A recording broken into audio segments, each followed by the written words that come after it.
அமெரிக்க மண்ணிலிருந்து தமிழ் நெஞ்சங்களுக்கு அன்பு கலந்த வணக்கங்கள். மிக முக்கிய நபரோடு நாம் தற்பொழுது நின்று கொண்டிருக்கிறோம். Mister J. டெஸ்லா காரை பற்றி நாமெல்லாம் ரொம்ப பெருமையாக நினைக்கிறோம்ல. டெஸ்லாலாம் டெக்னாலஜியில் வேற லெவலில் போகிறாங்க அப்படின்னு சொல்லிட்டு அந்த டெஸ்லா நிறுவனத்தில் CIOவாக இருந்தவர். அமெரிக்காவில் கோலோச்சி கொண்டிருக்கும் தமிழர். அது மட்டும் இல்லை, ஒரு புதிய நிறுவனம், அதாவது $1 பில்லியன் நிறுவனம் ஆரம்பித்து சிறப்பாக செயல்பட்டு கொண்டிருப்பவர். அமெரிக்காவில் உள்ள தமிழர்கள் வெற்றிகரமாக இருக்கவங்களே மிஸ்டர் ஜே அவர்களை ரோல் மாடலாக எண்ணிக்கொண்டிருக்கிறார்கள்.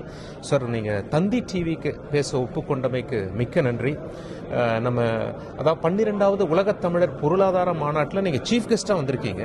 உங்களோட ஸ்பீச்சை எல்லாரும் ரொம்ப ஆர்வமாக கேட்டுக்கொண்டிருந்தாங்க, நாங்களும் ரொம்ப ஆர்வமாக கேட்டுக்கொண்டிருந்தோம். சாதாரணமாக இருக்கிறதுக்கும் ரொம்ப சக்ஸஸ்ஃபுல்லாக இருக்கிறதுக்கும் என்ன டிஃப்ரென்ஸ்? நன்றி சலீம் ஃபார் தி ஆப்பர்ச்சுனிட்டி. என்னை பொறுத்த வரைக்கும் டே டு டே லைஃப்பில் டிஃப்ரென்ஸ் எதுவும் இல்லைன்னு வச்சுங்களேன். It's same thing who you are as a person. There are things that you can change to be successful because it is a choice every day. Success என்னை பொறுத்த வரைக்கும் the way I think success is a journey, not a destination. Oh, fantastic. So we don't want people to think like, okay, success now, I'm going to finish this, because there is always something else after. So you have to, enna பொறுத்த வரைக்கும் the mindset வந்து we need to think success as a journey. So you need to make sure you do everything better, make it even better, you know. So that is what I feel. It's more the mindset. If you ask me if there is one thing, is the mindset is, you know, being successful. எல்லா இன்ஜினியருக்கும் வேலை கிடைக்கிறது இல்லை sir. படிச்சுட்டு வேலை கிடைக்காம கஷ்டப்படுறவங்க இருக்காங்க, உள்ளூர்லேயே குறைவான சம்பளத்துக்கு வேலை கிடைக்கிறவங்க இருக்காங்க, நல்ல சம்பளம் வாங்க இருக்காங்க, அமெரிக்காவில் வந்தவங்க இருக்காங்க. நீங்கள் எல்லாத்துக்குமே டாப். நீங்கள் போய் உட்கார்ந்துருக்க இடம் ரொம்ப பெரிய இடம். வேலை கிடைக்க கஷ்டப்படுறவங்க எல்லாமே ஒரே கோர்ஸ் தான் படிச்சுட்டு வராங்க. எங்க அந்த மாற்றம் நடந்து போகுது? ஏன் சில பேர் வேலை கிடைக்க? நல்ல கேள்வி. நீங்கள் இப்போ அப்ரிஷியேட் த ரெக்கக்னிஷன். பட் நானும் ஐ வென்ட் த்ரூ தட். நான் காலேஜ் முடிச்சு வேலை தேடி எல்லாம் பண்ணியிருக்கேன்னு வச்சுங்களேன். இது வந்து ஈஸி இல்லை தான். நம்ம வந்து நான் பிஎஸ்சி படித்தேன் பிரசிடென்சி காலேஜில், எம்எஸ்சி ஏசி டெக் படித்தேன். முடிச்சுட்டு வேலைலாம் வந்து அவ்வளோ ஈஸியாக கிடைக்கல. நான் ஒன்றும் வேலை தேடிட்டு இருந்தேன். என்னோட ஆன்சர் வந்து ஆல்வேஸ் இப்போ வந்து ஈஸியாக இருக்கும் சொல்கிறதுக்கு. பட் அப்போவும் பார்த்தீங்கன்னா எப்படி we can deliver more value. You can find different ways. There are நிறைய pathways இருக்கு. I feel engineers, நீங்க சொன்ன மாதிரி நிறைய engineers வெளியே வராங்க. There ரெண்டு விஷயம் in my mind what will make a difference. என்னன்னா, ஒரே பாத் மட்டும் இல்லைன்றது வந்து ஞாபகம் வச்சுக்கணும். ஸோ ஒரு பாத்னா வேலை மட்டும்தான் அப்படின்னு இல்லை. So there are many ways to create value. So இப்போ நான் அந்த ஸ்பீச்சில் சொன்ன மாதிரி I always believed, இதுவும் எனக்கு வந்து லைஃப்ல லேட்டரா தான் லேர்ன் பண்ணணும்னு வச்சுக்கலாம். இந்த கான்செப்ட் வந்து how can you deliver value, be of value for people. நீங்க எது வேணா sometimes people think like நான் இன்ஜினியர் இருந்தா இப்படி தான் பண்ணணும், இதுதான் பண்ணணும் அப்படின்றது இல்லை. You should be open to do anything as long as it's kind of, you know, dignified enough and you can deliver value. So and the delivering value very important. How can we create, be it a product, நீங்க வந்து service deliver பண்ணாலும் சரி, நீங்க வந்து even if you're a delivery person taking one place to other, how can you do this better every day? How can you make it better? So அதுதான் I feel it has got me this far.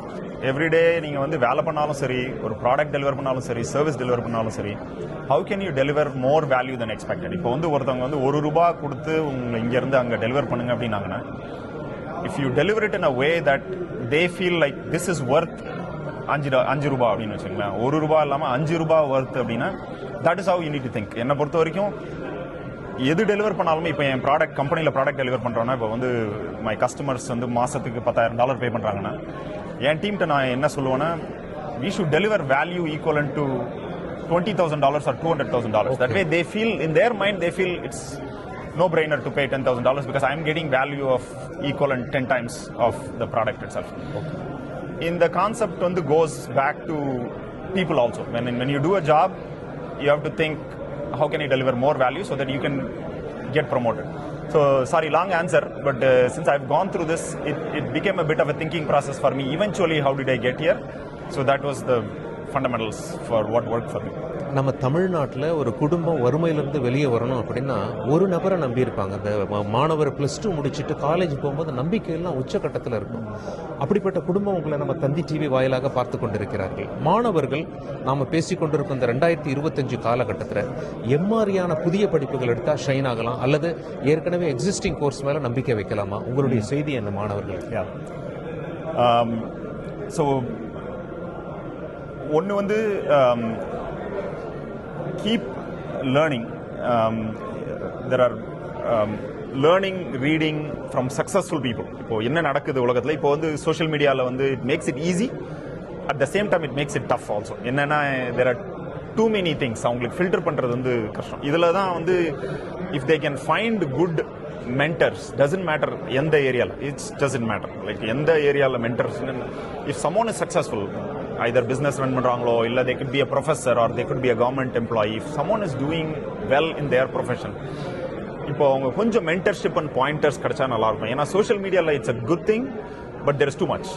Someone who can filter them for them, it could be their parents but not all the time, you know, people can listen to their parents. So that is one.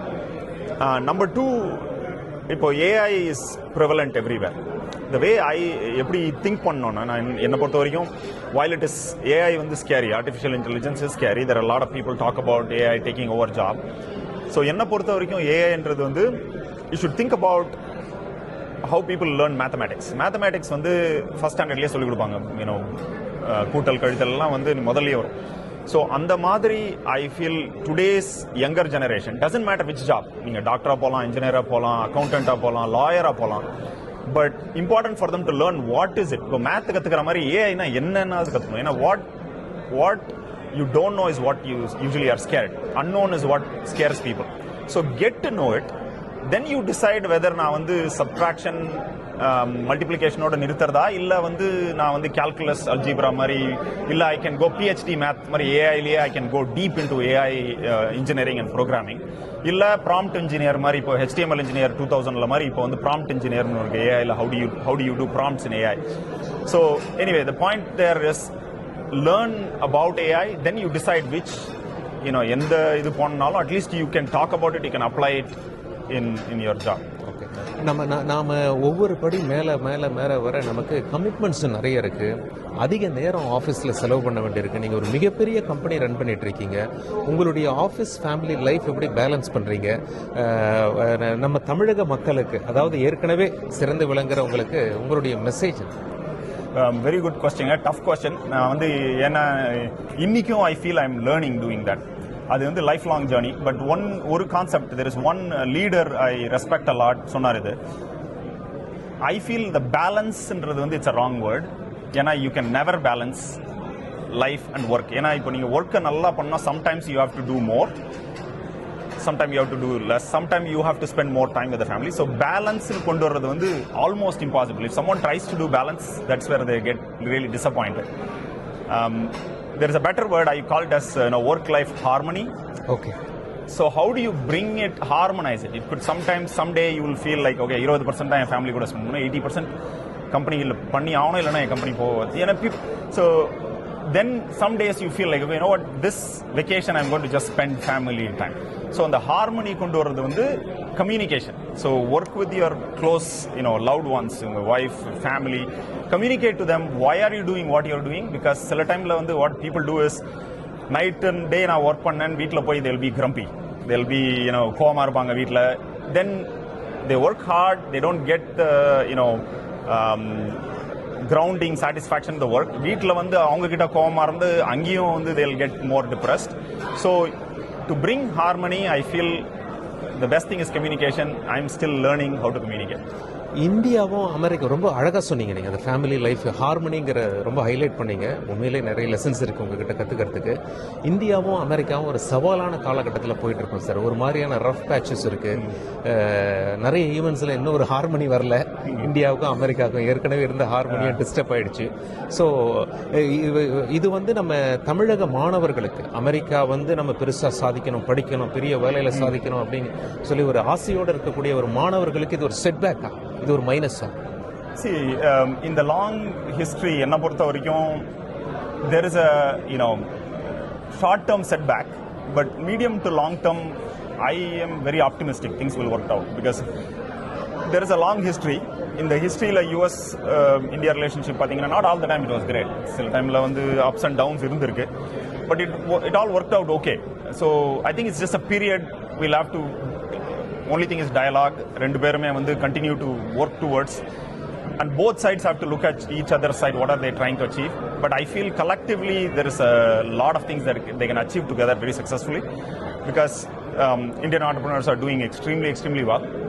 We don't want to get caught in other, I would say, issues. What's like, for example, illegal immigration. There are so many things going on.